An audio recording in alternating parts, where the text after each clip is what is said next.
nosso coração é totalmente carente de Ti. Nós somos tão frágeis, tão sem solidez, sem consistência.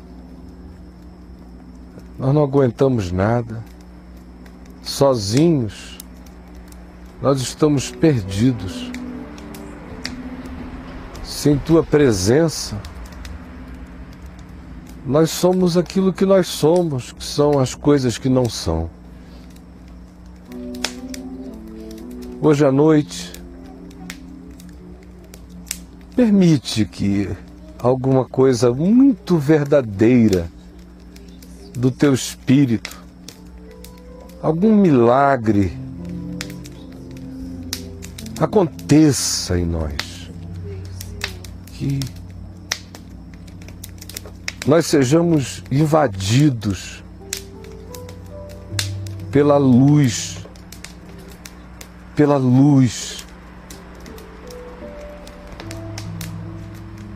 que o nosso coração ganhe um pendor diferente, que inclinações novas surjam dentro de nós. Não deixa que a gente se acostume a ouvir o Evangelho e não fazer nada com ele.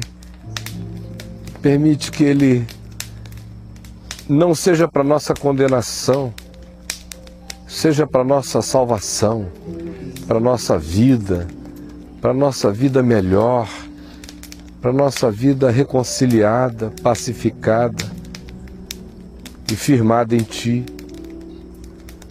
E perdoa os nossos pecados, especialmente aqueles que nós nem conhecemos, que na nossa ignorância acumulam-se em nós e entortam a nossa vida. Perdoa-os e também ilumina-nos para que os vejamos. Amém. E para que sejamos curados. Amém. Dia a dia curados e aperfeiçoados e aproximados da imagem de Jesus, da força de Deus e daquela paz que é vitória, que é o bem maior que a gente carrega em Ti nesta vida de tribulações. Enche o coração de cada um aqui. Não deixa que ninguém saia sem palavra, sem resposta e sem manifestação do poder de Deus. Porque a Tua realidade não consiste de sabedoria humana, mas de manifestação do poder de Deus. E é isto que queremos, em nome de Jesus. Amém e amém. Podem assentar-se, gente querida.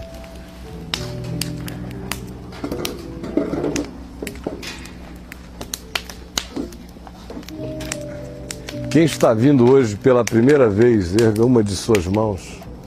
Então, bem-vindos, todos que estão vindo pela primeira vez. Deus abençoe vocês todos. Muito bem-vindos, tá bom? E eu queria que nós abríssemos a palavra no livro de Jó. Livro de Jó, tá bom? Capítulo 16. Livro de Jó, capítulo 16. Vocês sabem qual é a história de Jó, certamente. E como ele desconhecia uma trama espiritual que tinha sido urdida contra ele pelo próprio Satanás. Satanás significa o adversário, o opositor. E a imagem que a Escritura cria para descrever esse cenário é como se Satanás se aproximasse de uma corte real, com Deus como rei. E Deus a ele perguntasse: Satanás, de onde tu vens? E ele responde: de rodear a terra e de passear por ela. E Deus então lhe diz: tu viste o meu servo Jó? Como não há sobre a terra ninguém igual a ele, temente a Deus, se desvia do mal, faz o que é bom. E aí Satanás disse, mas é porque ele tem tudo. Mas tira o que ele tem. Começa a tocar nas coisas que ele possui, que ele dá valor, que ele chama de meu amor, de meu bem, que tu vais ver se ele não blasfema na tua cara. E aí Deus disse, ele está em teu poder para tu o ferires, mas não lhe faças mal algum. E aí uma sucessão de tragédias acontece na vida de Jó. Só que Jó não sabe o que tinha acontecido nas regiões celestiais, né? Jó só amanheceu num dia como qualquer outro dia. Bom dia, minha mulher. Como vão vocês, meus amigos? Estava feliz da vida, ele parecia ser um cara muito feliz. Pela descrição que ele faz de como era a vida dele anos e anos e anos antes desse episódio, ele era um homem contente. Ele só amanheceu em mais um dia. De repente, começam as notícias de que um grupo de caldeus tinha dado contra um rebanho dele, levado todo, que outros haviam atacado outra parte das propriedades e dos bens dele e levado tudo. Por fim, que um raio havia caído sobre a casa de um dos filhos dele, onde todos estavam reunidos, toda a família, exceto ele e a esposa, e todos os filhos e filhas tinham morrido na mesma hora em razão daquele acidente. Aí ele ouve isso, imaginem que diazinho extraordinário este. E quando ele ouve essa notícia, ele simplesmente diz, o Senhor o deu, o Senhor o tomou, louvado seja o nome do Senhor.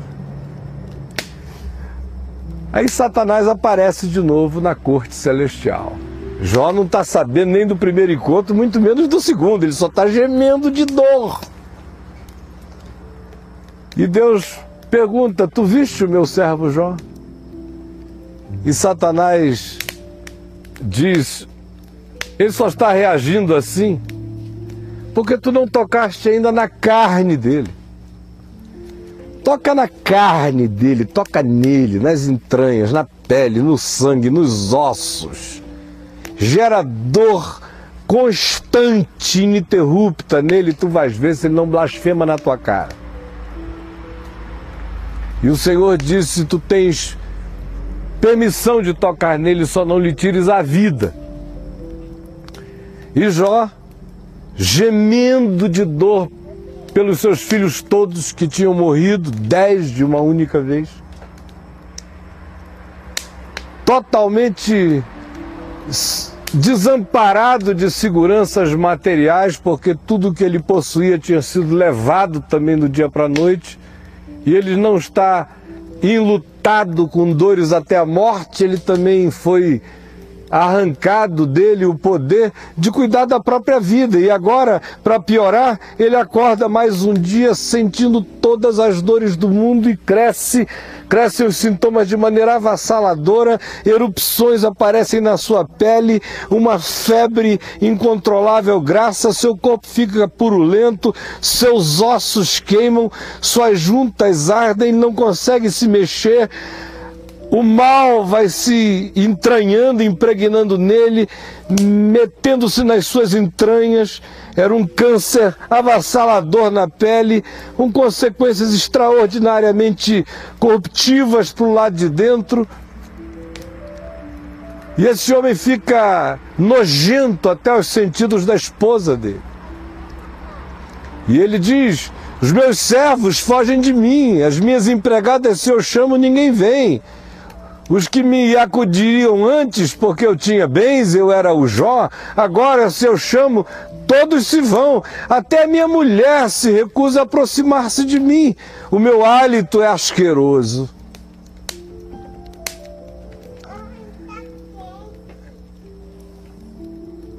E a mulher dele, vendo-o naquele estado e olhando para a calamidade toda que havia acontecido, vira-se para Jó e diz, por que tu não blasfemas do nome de Deus e morres aqui? E ele disse, o que é isto, mulher? nós recebemos o bem do Senhor, porventura também não receberíamos dele o mal? E nem aí Jó blasfemou contra o nome do Senhor. Só que alguns amigos ouviram dizer que ele estava nesse estado. E vieram de longe, amigos queridos, e se assentaram diante dele, e durante 7 dias e 7 noites não disseram uma palavra, só fizeram silêncio e se condoeram da dor dele e choraram com ele. Depois de 7 dias, Jó rompe aquele silêncio e começa a amaldiçoar o dia do seu nascimento. Dizer que aquele era um dia de trevas, que ele não devia nunca ter nascido, nunca devia ter saído do ventre da mãe. E vomita uma quantidade enorme de agonias, de tristezas, de perplexidades, de dores, de choques, de encontros com o absurdo, de questões para as quais ele não tinha resposta, porque ele não tinha nenhum consolo de saber que o que lhe tinha acontecido antes havia sido objeto de um conflito espiritual que poderia até emprestar algum significado para a dor que ele estava experimentando. Ao contrário, ele só abriu a porta num dia e a calamidade toda começou a acontecer em série e não parou, sem nenhuma explicação. Sem que ele tivesse cavado nenhum buraco, sem que ele tivesse feito qualquer negócio da ambição, sem que ele tivesse seduzido ninguém, sem que ele tivesse entrado no negócio de outrem, sem que ele tivesse chamado para si algum tipo de calamidade. Ao contrário, quando tudo não podia estar melhor, tudo ficou insuportavelmente horroroso do dia para a noite. E é nesse estado que ele está, e é em razão disso que ele vomita, e ante esse vômito de agonia, os amigos dele não se controlam e começam a fazer arrazoados, e para resumir os arrazoados deles, a conclusão unânime à qual eles chegam é que Jó estava naquele estado porque Jó tinha algum pecado oculto. Tinha pecado muito feio contra Deus. Jó, a gente está calado, em consideração, em respeito, mas já que agora você está afrontando a Deus, amaldiçoando o dia do seu nascimento, já que agora você está incapacitado de ser grato, então, Jó, nós vamos abrir a boca. E na nossa opinião, isso tudo está acontecendo bem feito. A gente não sabe a razão, a gente não sabe o que é, mas a gente sabe uma coisa: você está em pecado. E você está escondendo isso. Nós não podemos dizer qual é o seu pecado, mas que você está, você está. E você sabe, Jó. Aí o Jó perdeu a cabeça. O Jó começou a brigar com eles, foi uma confusão filosófica e poética extraordinária.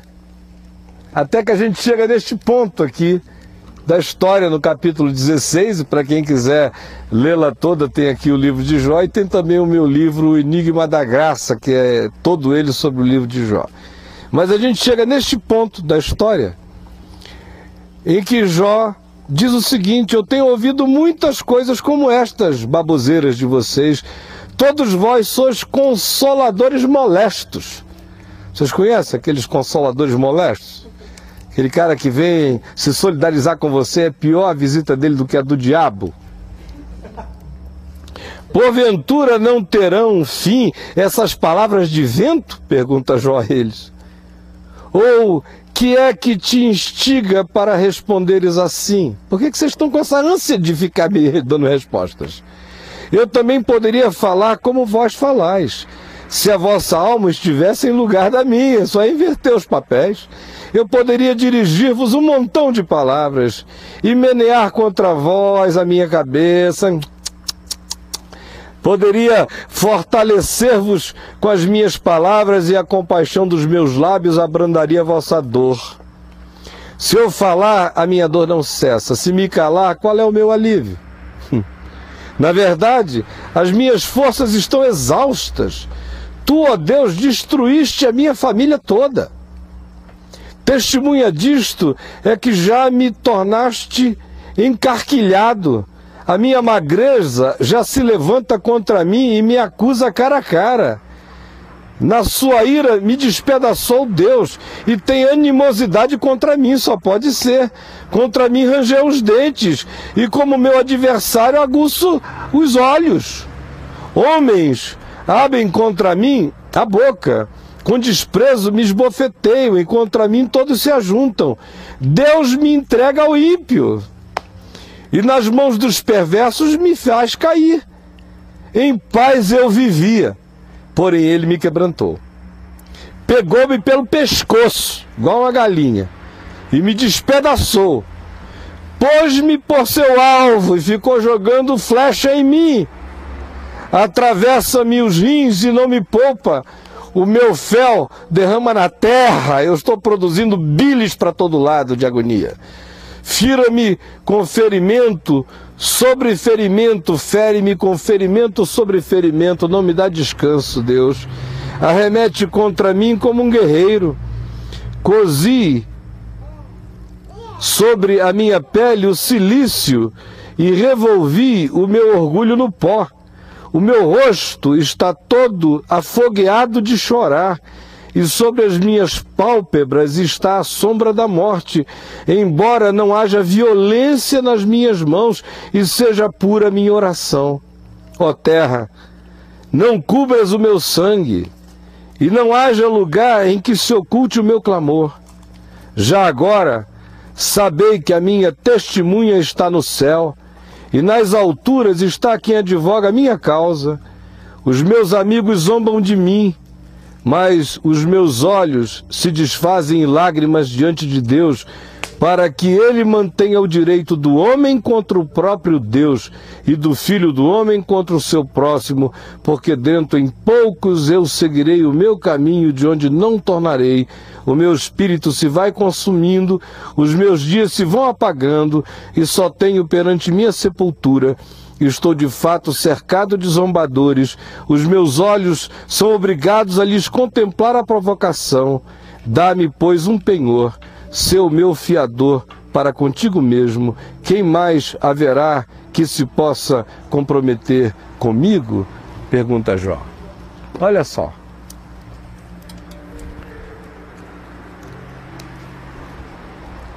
A maioria de nós experimenta todos os dias, e se não é todos os dias, mas com uma frequência enorme, à medida em que vai vivendo, situações que nos chegam para as quais a gente não tem nenhuma explicação. A gente tem que lidar com a imposição, com a agressão de fatos e significados absurdos o tempo todo na vida. A semelhança de Jó. Porque a gente está tendo aqui o privilégio de conversar sobre este assunto, imaginando o cenário inteiro que Jó não dispunha, vendo e pensando na realidade do que estava acontecendo nas regiões celestiais. Jó, no entanto, é só um indivíduo olhando no horizonte imediato. E no horizonte imediato, o que é que ele vê?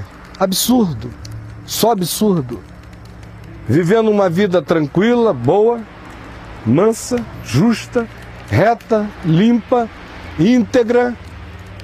De repente, abre a porta, num dia como outro qualquer, sem que ele tivesse feito nada especial, e perde tudo, e no mesmo dia perde todos, e a seguir começa a morrer, e perde até a mulher, que já não consegue mais olhá-lo com os mesmos olhos e ainda se divorcia dele em todas as esperanças, dizendo amaldiçoa Deus e morre. E o que sobra para ele é nada. E para piorar a circunstância, ainda tem a interpretação dos outros. O que os outros pensam, o que os outros dizem, o modo como os outros julgam, o que eles projetam a partir deles mesmos sobre você. E você simplesmente fica num mundo onde você não entende nada acerca de Deus, você não entende nada acerca da vida, e você não entende como aqueles que poderiam e deveriam ser solidários com a sua vida se dessolidarizam dela de maneira tão rápida e ainda se tornam os seus juízes. De modo que ninguém tem segurança de nada, você pode começar o dia de um modo e terminá-lo de outro. Você pode estar seguindo o curso tranquilo da caminhada e de repente ver tudo se alvoroçar do dia para a noite, sem que necessariamente você tenha feito coisa alguma.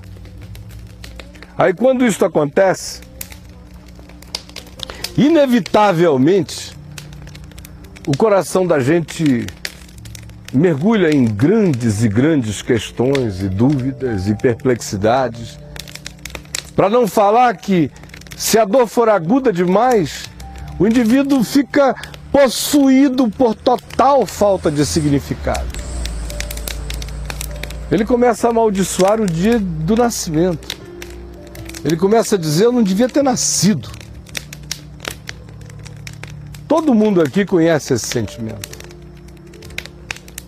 Uma hora ou outra você já foi para o banheiro, jogou a água na cabeça e chorou desesperadamente, botou a cara no ralo e teve vontade de passar pelo esgoto. E se você pudesse se suicidar sem se suicidar, muita gente teria, em algum momento de desespero, dado um clique num botão. Até por acidente. Pá!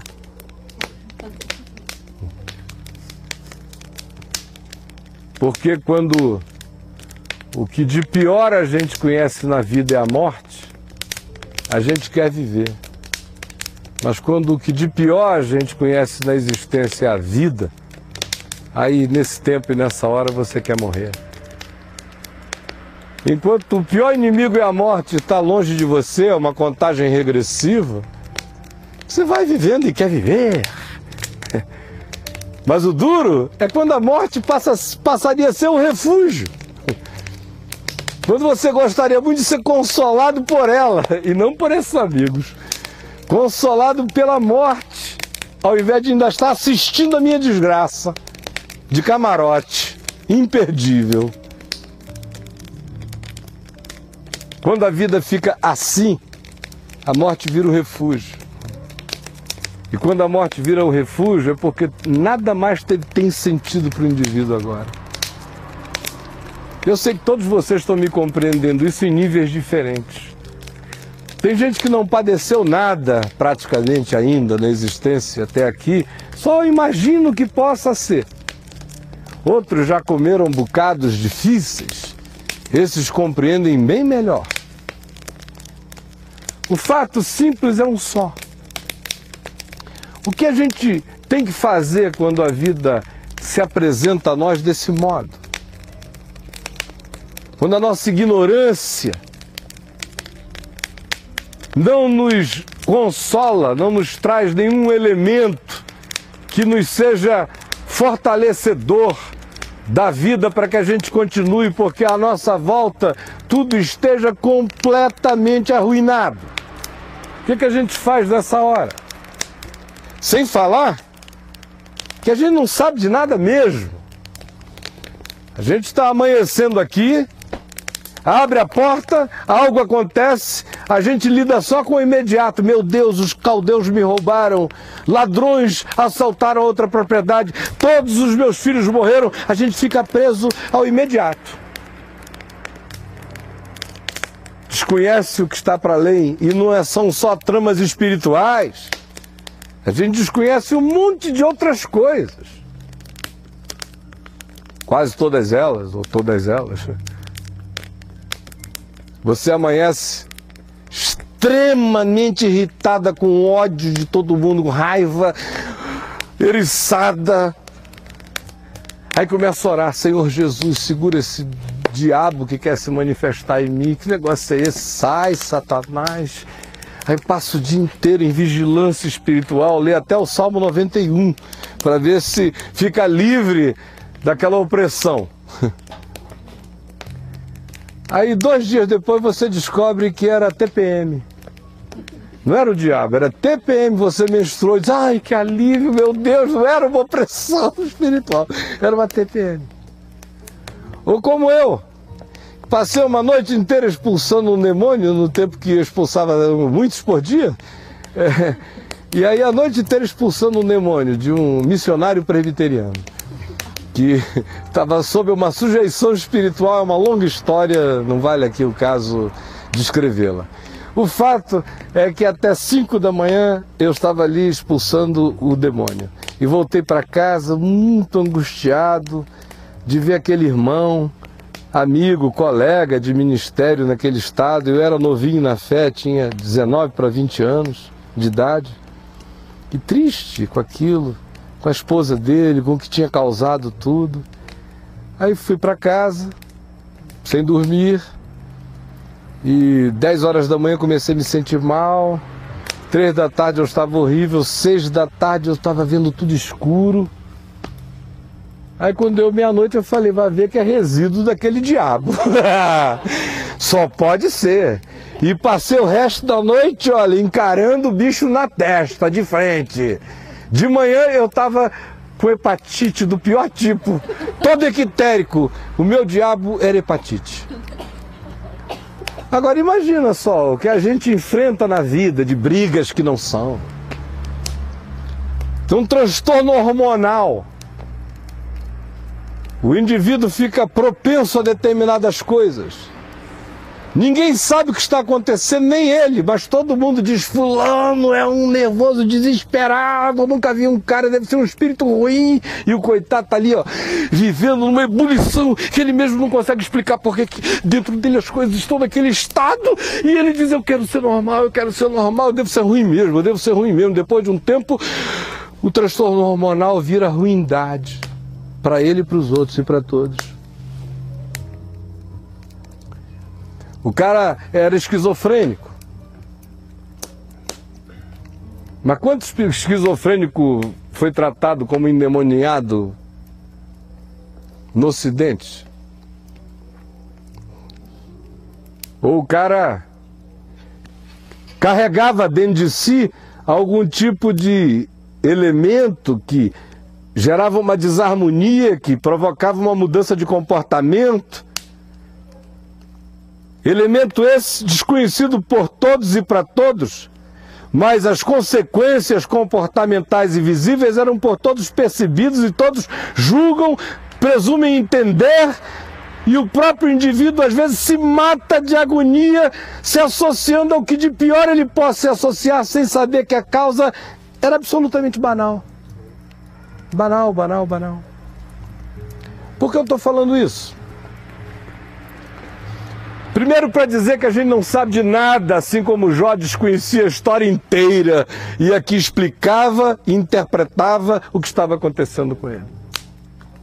Segundo, para dizer a você que ao invés de você ficar angustiado e desesperado com o que porventura esteja acontecendo, ou com o que você esteja sentindo, não se entregue nem ao que está acontecendo, nem ao que você esteja sentindo, porque de fato você não sabe nada.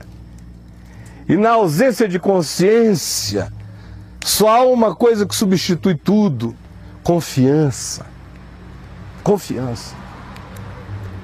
Aí você me diz, mas o que eu faço de fato quando essas coisas vão se avolumando e se encadeando de modo que eu mesmo não compreendo, não entendo, estou cercado pelo absurdo, não terei jamais uma resposta para nenhuma dessas coisas, no entanto eu tenho que seguir vivendo. O que eu faço? Eu li especialmente o capítulo 16 de Jó, porque para mim aí está a resposta mais importante, mais essencial que a gente tem para dar a si mesmo e à vida quando a existência nos cerca com esses círculos de absurdo, de opressão e de esmagamento.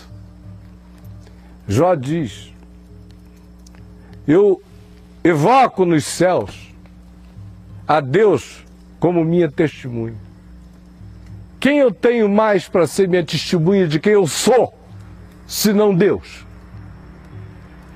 E se o que está me acontecendo está acontecendo porque Deus resolveu agir assim em relação a mim, eu convoco Deus para advogar a minha causa contra Deus.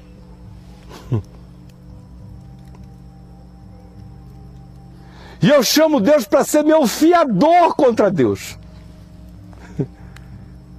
Portanto, Deus que se entenda com Deus a meu respeito.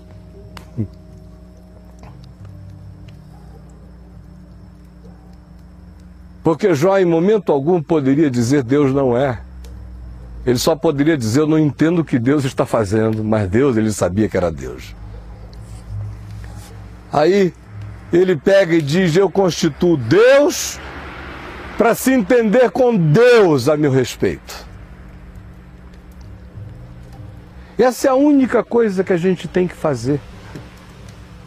Nesse dia, nessa hora, simplesmente diga, Deus, o Senhor se entenda com o Senhor a meu respeito. Quem tem a consciência espiritual de compreender o significado dessas coisas, ao fazê-las desse modo, abala céus e terra e inferno. Na hora que a gente cresce em fé, para deixar de ficar perguntando por quê, para abandonar a necessidade de explicações, para dar de mão a curiosidade mórbida de entender o sentido da desgraça. Quando a gente larga isso tudo e simplesmente diz, Deus, que tu te entendas contigo a meu respeito. Quando a gente faz isso, os próprios homens se calam ao nosso redor. Enquanto a gente fica lutando com eles, a gente só prolonga os conflitos, mas na hora em que a gente diz que Deus se entenda com Deus a meu respeito, o céu silencia e o inferno se contorce. Na hora que você, sem saber de nada, ignorando tudo, confia em Deus até contra Deus. Mas a tua vida é dele. E a segunda coisa que a gente tem que fazer numa hora dessa, ao invés de se entregar às reflexões angustiantes de busca de um significado, de uma explicação que a gente jamais terá, ou se tiver, será porque Deus venha nos revelar, mas nós não a alcançaremos com a própria mente, e se a alcancemos muitas vezes, acontece porque Deus vai iluminando a consciência da gente à medida em que o tempo vai transcorrendo e a gente vai discernindo o que ficou para trás. Mas no dia chamado hoje, que é dia de salvação, raramente é dia de explicação, só é dia de confiança. E aí a gente confia e segue. E segue exclusivamente no espírito do Salmo 37, que é a resposta da vida da maneira mais simples e prática, abrindo mão de toda e qualquer necessidade filosófica de compreensão de qualquer coisa. O indivíduo responde conforme Deus, e a resposta dele à vida conforme Deus é a grande filosofia, que não tem nada a ver com reflexões, tem a ver com fé, confiança, uma certeza tão grande sobre o fato de que Deus é Deus, que mesmo que Deus tenha tramado alguma coisa contra mim, eu confio em Deus para se entender com Deus a meu respeito. E uma vez que isso está feito, eu vivo. E vivo assim, nesse espírito do Salmo 37. Não te indignes por causa dos malfeitores. Porque numa hora dessa a gente olha muito para os que fazem o mal e não recebem nada de ruim nas vidas deles. Na hora que você está andando tudo legal, limpo, uma vida pacificada, tranquila, e a calamidade chega, assim que as feridas vão começando a fazer casca, a primeira coisa que a gente faz é olhar para o lado e começar a tentar ficar com raiva de Deus nos outros. Fazer reparos à soberania e à sabedoria de Deus nas vidas dos outros. Eu não consigo entender. Bando de safados, desgraçados, vivendo longamente com todos os confortos, enquanto o homem bom, que serve ao Senhor, parece. Não é ele não, ele só está defendendo agora a causa hipotética do homem bom. Mas ele está cheio de indignação contra os malfeitores e, ao mesmo tempo, de indignação crescente contra Deus, que ele não tem coragem nem de nomear.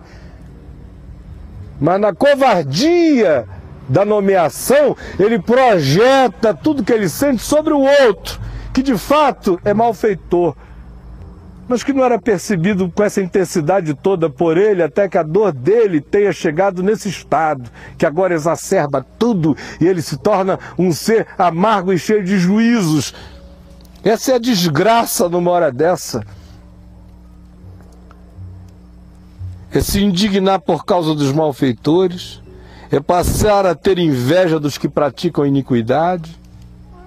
Por isso é que frequentemente quando esses estados se estabelece à nossa volta, não raramente o resultado é a produção de uma reação nas pessoas que vai tornando-as cada vez mais pioradas. Aí um abismo vai chamando outro abismo cada vez mais. Porque a indignação, a inveja contra a maldade, contra a iniquidade, vai gerando em nós uma desistência do bem. Por isso o Salmo diz, não te indignes e nem sintas invejas, pois eles dentro em breve definharão como a relva e murcharão como a erva verde. Quanto a ti, confia no Senhor e faz o bem. Nada de autopiedade, nem de comparações, nem ficar querendo saber, meu Deus, por que eu, logo comigo? Eu vejo tanta gente safada, encontrando um ombro, um abraço, um beijo, uma cama, um passeio legal, nem que seja com canalha de vez em quando. E eu estou aqui, assim sentindo essa indignação extraordinária. Devocional, Senhor, mas dá uma raiva danada dos malfeitores. Quanto a ti, confia no Senhor e faz o bem. Não deixa que nenhuma dessas coisas desvie o teu caminho. Nosso caminho muda com uma facilidade enorme quando a gente olha para outros ou permite que a interpretação de terceiros desvie o nosso passo sereno a respeito de quem nós somos. Habita na terra e alimenta-te da verdade. É só o que você tem que fazer, confiar no Senhor, fazer o bem. Não adianta ficar dizendo, mas Senhor, me mostra o bem.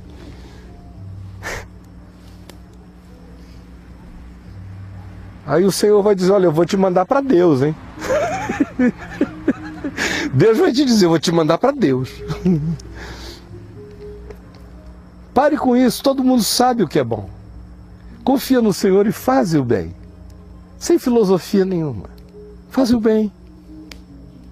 É simples saber o que é bom. Só pergunte, se eu estivesse nessa situação, o que eu queria que fosse feito a mim, que você vai saber na hora o que você gostaria. E aí você vai saber o que fazer para o outro. O que é bom. O bem. Habita na terra.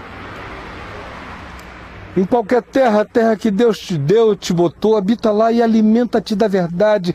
Não muda o curso do teu caminho, continua a comer verdade. É verdade, a única comida. Agrada-te do Senhor. Mesmo sem compreender nada, agrada-te de Deus. E Ele satisfará os desejos do teu coração. Entrega o teu caminho ao Senhor. Todo ele. Entrega a Ele, ao Senhor. Confia. Confia nele. E o mais, qualquer que seja o mais, qualquer que seja a adição, Ele fará. o que você tem que fazer é entregar o caminho que é teu, que é caminho bom, porque você procura confiar no Senhor e fazer o bem, não se indignar e nem ser movido por inveja. Está aqui no bom caminho. Agrada-te do Senhor e Ele satisfará os desejos do teu coração. Entrega o teu caminho ao Senhor, confia nele. E o que mais houver para ser feito, Ele fará. Fará sobressair a tua justiça como a luz e o teu direito como o sol ao meio-dia.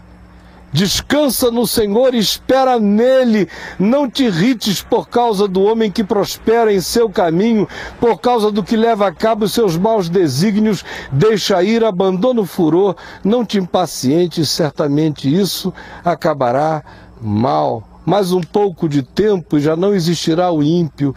Procurarás o seu lugar e não o acharás, mas os mansos herdarão a terra. É inevitável a ignorância. A gente não sabe mesmo de nada. Nada. Você tem alguma lembrança de alguma situação na sua vida em que você tenha sido terminantemente contra algo? Que hoje seja uma coisa que você olha e inegavelmente diz, ela é muito boa. Mas que no tempo em que ela estava começando a se manifestar, você lutou de todos os modos e disse, é abominável, não quero. Mas foi convencido pela vida de que aquilo era uma bênção, se tornou numa grande bênção. Já teve essa experiência? Eu já tive muitas. Muitas. Pode ser que eu seja diferente de vocês, ou pode ser apenas que eu tenha uma memória melhor. Ou tenha coragem de me lembrar do que eu não esqueci ainda. Mas quantas vezes? É que a gente tenta deletar essas informações da cabeça da gente. A gente sempre tenta guardar aquelas nas quais a gente foi o profeta do que aconteceu. E a gente diz, eu bem que disse, e faz um discurso. Agora, do que a gente disse e não foi, raramente você encontra pessoas lembrando e dizendo, eu estava totalmente equivocado quanto a isto, graças a Deus, fazendo remendos. Enquanto esse dia não chega, a gente convive com a ignorância mesmo. A gente tem opiniões acerca da ignorância, na nossa ignorância. O que é bom, a gente tem que sempre tentar fazer. Mas existem aquelas zonas, e elas são em grande quantidade, em que a gente está lidando com situações extremamente misteriosas que estão para além do nosso alcance. São essas que nos deixam chocados. E quando elas caem sobre nós e tocam quem a gente ama e atingem a nossa vida e nos tiram do lugar e nos alvoroçam e nos desassossegam e fazem com que a gente já nem se reconheça mais depois que elas aconteceram, ou que nós não sejamos mais reconhecidos por aqueles que a gente quer bem e ama, quando isso acontece, se o seu coração não se firmar nessa convicção de que Deus é Deus, e de que embora você não esteja entendendo nada, você confia em Deus, ainda que seja Deus contra Deus, mas a sua confiança está nele e na vitória da justiça e do amor dele em seu favor. E não deixa que o coração se renda a tudo aquilo que se transforma em adoecimento da alma adoecida, em catastrofização daquele que já está em estado catastrófico e que fica ainda pior, porque se entrega aos sentimentos catastróficos que vão virando amargura, inveja, ódio, ressentimento no coração. Ao invés disso, se a resposta da confiança é entregar o caminho ao Senhor e dizer, eu não estou entendendo nada, mas eu creio que Deus está entendendo tudo por mim, e que Ele cuida disso tudo por mim, e que o resultado disso tudo será um produto inimaginavelmente melhor, ainda que hoje eu não compreenda nada. Como disse Jesus a Pedro, o que eu faço, tu não sabes agora, compreendê-lo-ás depois. Depois pode ser só na eternidade. Tem coisas que a gente só entende quando a gente passa para lá.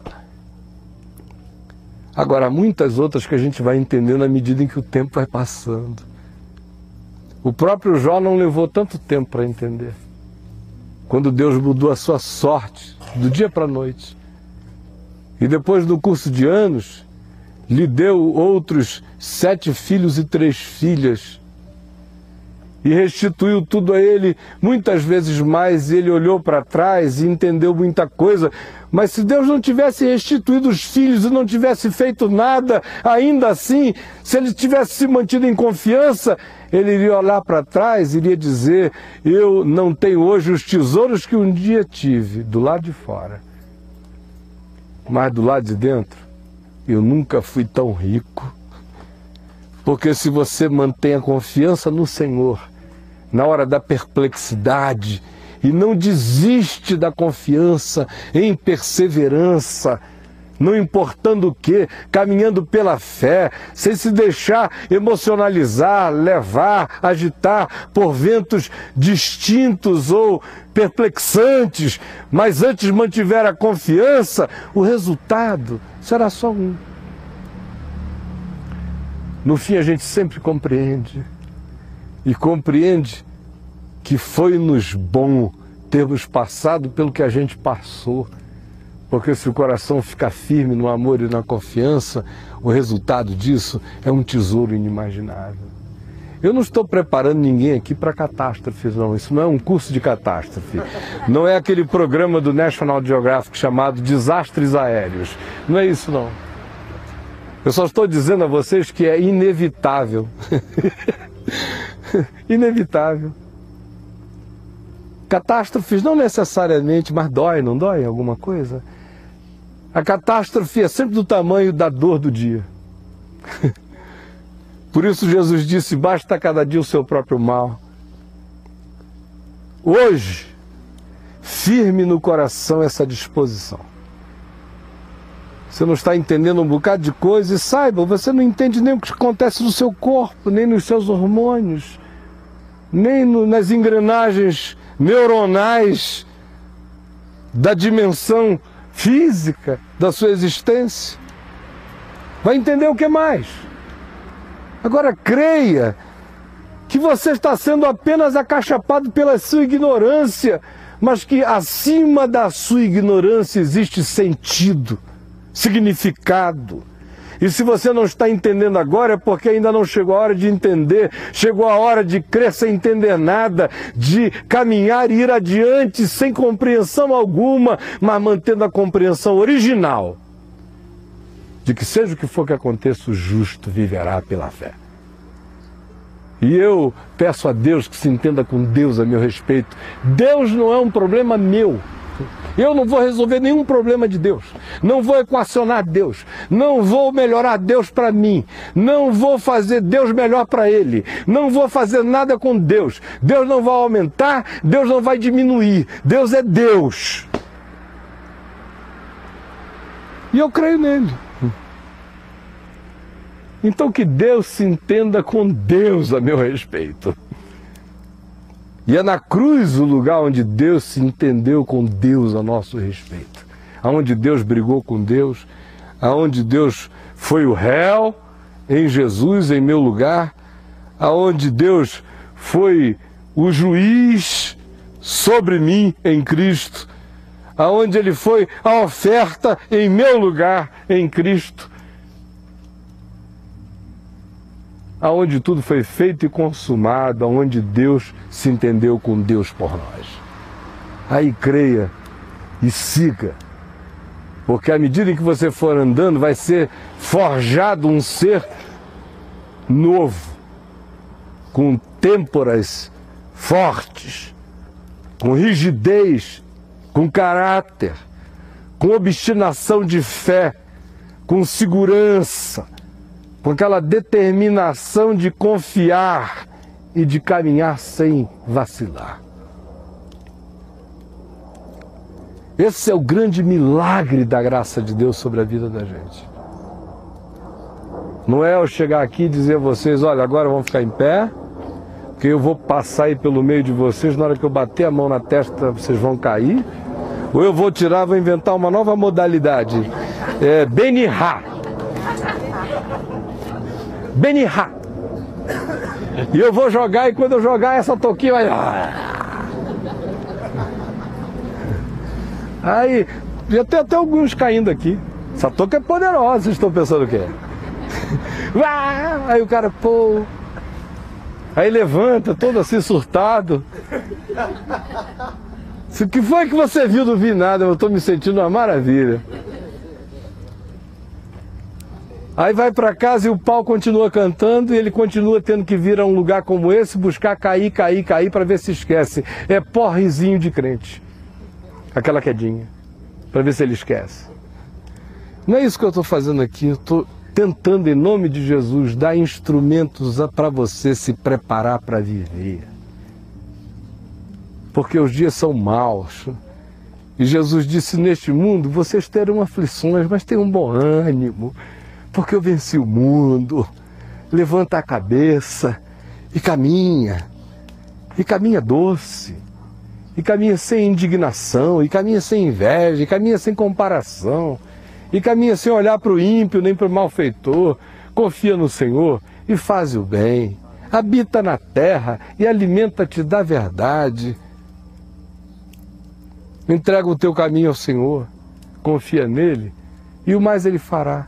Fará sobressair a tua justiça como a luz e o teu direito como o sol ao meio-dia. Agrada-te do Senhor, e ele satisfará aos desejos do teu coração. Vamos ficar em pé, vamos orar, todos nós juntos. Amém. Que a palavra do Senhor Jesus, da consolação do Espírito Santo para nós, para criar forjamento e solidez de fé, porque nós não somos daqueles que retrocedem, mas dos que prosseguem e caminham. Eu sei que há pessoas aqui tomando decisões muito importantes na vida. Alguns estão assim, tipo Abraão, saindo sem saber bem para onde vão. E confiando. Entrega o teu caminho ao Senhor. Confia nele. E o mais ele fará. Mas cuida para que os teus caminhos sejam conforme os desejos do coração de Deus. Por isso, faz o que é bom. E se você está fazendo o que é bom, entrega, confia. O resto ele vai fazer. Você está fazendo o que é bom, é o que você pode. Enquanto isso, agrade-se do Senhor. Mesmo que não seja gostoso, mesmo que não esteja uma delícia, o grande milagre da fé é que a gente pode aprender a se agradar em Deus mesmo quando não está gostoso. No fim, a promessa deste salmo, repetida por Jesus, é de que os mansos herdarão a terra. De quem mantém o coração na mansidão é que é o herdeiro da promessa divina. Senhor Jesus, que coisa mais extraordinária é a gente se encontrar aqui, nenhuma trombeta tocou, nenhum chofar foi soprado, nenhum tambor foi batido, nenhum rito foi cumprido, nenhum movimento especial foi praticado, nada. Só a gente, a Escritura e a palavra da fé. E eis que milagres acontecem. Milagres maiores do que as pirâmides do Egito. Porque aprofundam em nós e realizam em nós as obras que duram para a eternidade. Pelo amor do teu nome, enxuga toda lágrima com consolação, com alegria. E coloca cada um com os pés no chão da confiança, Salva-nos dos nossos retrocessos, porque a gente retrocede com muita facilidade. E quando a gente não compreender nada, e é sempre, daqui em nós se estabeleça aquela tranquilidade de quem já constituiu a Deus o seu advogado, ainda que seja e que fosse contra o próprio Deus. Porque Jesus é o nosso advogado em qualquer instância. E agora, eu não tenho mais nenhum problema filosófico. Obrigado pela libertação das vãs filosofias, das vãs perguntas, do vão perscrutar. Obrigado porque a gente só pensa, e pensa até muito, mas a partir daquilo que a gente não precisa nem pensar, de que Deus é o nosso Deus e não tem conversa. Daí em diante eu penso à vontade. Mas se a questão chegar aí não tem conversa, ele é meu Deus, até que fosse contra Deus. Por isso é que eu vou caminhar confiando nele, e vou me agradar dele, e vou esperar nele, e é nele que eu verei toda a luz que eu terei que ver. E por favor, realize esse milagre de compreensão e de segurança em fé no coração de cada um aqui. É o que eu te peço em nome de Jesus, que nos ensinou a orar, dizendo: Pai nosso que estás nos céus, santificado seja o teu nome, venha o teu reino, seja feita a tua vontade, assim na terra como nos céus. O pão nosso de cada dia nos dá hoje, perdoa as nossas dívidas, assim como nós perdoamos os nossos devedores, e não nos deixes cair em tentação, mas livra-nos do mal, pois teu é o reino, o poder e a glória para sempre. Amém e amém.